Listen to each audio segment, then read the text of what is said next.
Njengoba kade sihlangene la njengesifunda saseZululand mesihanjelwe umhlonishwa umongameli we-IFP ukuba ezosazisa kodwa futhi ezosifaka umjovo ukuthi lo nyaka unyaka we-IFP uzothi ngomhla ka-21 March i-IFP izobihlanganisa iminyaka engama-50 kodwa-ke soqala kwanzimela kodwa kukhulu kakhulu mengamela bezelela bezele ukuba ezothi ngomhla ka-23 ngoba unyaka we-celebration ufisa ukuthi wonke umuntu uphume nesinedolo siyo-celebrate ukuthi iminyaka engama-50 i-IFP ikhona embusazweni. So kubezosifaka umjovo esikhuthaza kodwa futhi bezos-unite ukuba thina njengeZululand asikufunde ukuba sibe munye, asikufunde ukubekezelelana, asikufunde futhi nokulinda ngoba izinto ezenza ukuthi uthole ukuthi sesiyaxubana kungenxa yokuthi asikwazi ukulinda. So-ke namhlanje nakumengameli bezosifaka lowo mjovo, sithokozile, sijovile, sizosuka njengamanje sizogijima zonke igodi neyigojana basazisa abantu benkatho ukuthi ngomhla ka-23 March kufanele sibe solunga siyogcwalisa uPrince Mangosuthu Regional Stadium. Umntwana waphinde angene ungumprofethi, angikwazi ukuphikisa isiprofetho somntwana waphinde angene, akusimina. Umntwana waphinde angene owathi nangumwoki kufanele asihola.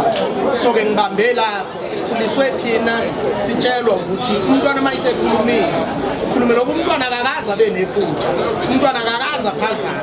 Manje-ke la Bulawayo yahlezi khona umntwana waphinde angene owathi nangu kufanele ahlale, ngimike kulowo mgomo ngeseka amazwi omntwana waphinde angene ngimi kuwo. Ngakho-ke uBulawayo usafanele ukuthi asihole ubani omunye. Khuluma ngomengameli mina okuyisithi okhona ubani omunye. So-ke thina eqenjini sikhulisiwe ukuthi kufanele simhloniphe umholi osesihlalweni ngaleso sikhathi. Empeleni mina kangidayisi uBulawayo as uBulawayo, ngidayisa i-IFP ngoba iflag le-IFP liphethwe uBulawayo njengamanje, akekho omunye. So kangikwazi ukukhuluma ngingasebenzisi igama likaBulawayo. Ngakho-ke uye munye uyo siholayo, hayi ngoba ngikumakhembu. Cha, uBulawayo akekho kwikhembu, uhola i-IFP. Mina ngingumlandeli, ngingumeseki we-IFP. Kusho ukuthi uma ngeseka i-IFP ngeseka uBulawayo. Sonke-ke lapha eZululand siseka uBulawayo ngoba sesiseka i-IFP. Sinxusa u-IEC ukuthi usiphenye kodwa futhi njengoba kade ngikhuluma la ngaphakathi ukuthi nangale nje ka-IEC amalunga ethu asihlalela ku-PLC kanye namalunga nje e-IFP awahambise phela ubufakazi kwa-IEC ukuthi lo akuyena wala, lo akuyena wala, kuze u-IEC akwazi ukuthatha isinqumo esikahle. Asilwesaba ukhetho lwasokhongo, sizoluwina, kodwa asifuni kube nenkohlakalo eyenzekayo ngoba lokho kuhlukumeza abantu basewodini. Njengoba kade usho ukuthi yiwodi elisemakhaya, kungani kusuka abantu bakwezinye indawo bazobukela phansi abantu basewodini? Asidedela abantu basewodini bayithathele isinqumo basho ukuthi bafuna ukuholwa ubani. Ngakho-ke ngiphosa inselelo ku-IEC kodwa futhi ngiphosa inselelo nakuwo wonke nje amaqembu ezombusazwe ukuthi ngeke sikwazi usizwe uma solubusa ngenkohlakalo. Asidedela abantu basho ukuthi bona bafuna abantu bese sihlukana. Sikhathazekile abantu abasha bangasebenzi, kubuhlungu, kuyazwela futhi lento izifake nengcindezi abantu abasha njengoba babona abanye sebeze bewela ezidakamizweni, bewela ebugebengwini kungenxa yokuthi bathwele incindezi. So-ke sikhathazekile ngokubona abantu abasha bengasebenzi. Sinethemba kodwa lokuthi kuzokwenzeka. Sineyinhlelo-ke thina kade sisophongolo nje siyokhuluma udaba lokuthi singenze njani ukuthi abantu abasha baseZululand baxoshe amathuba emisebenzi. Bengibize yonke iminyango ngoba zikhona iy'nhlelo ezisemnyangweni ezingabelekelela abantu abasha kodwa abazazi.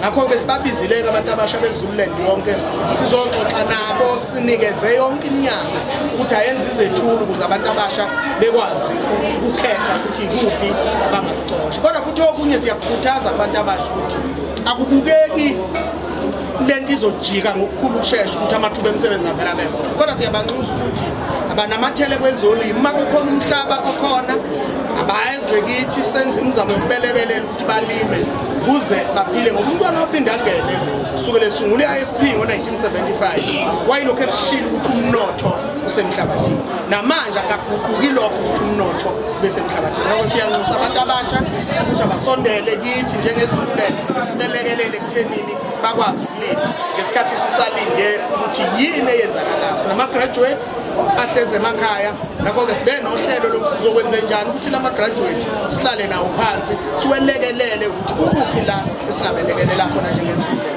kubuhlungu kubi kuyazwela ukubona abantu abasha behlezi emakhaya.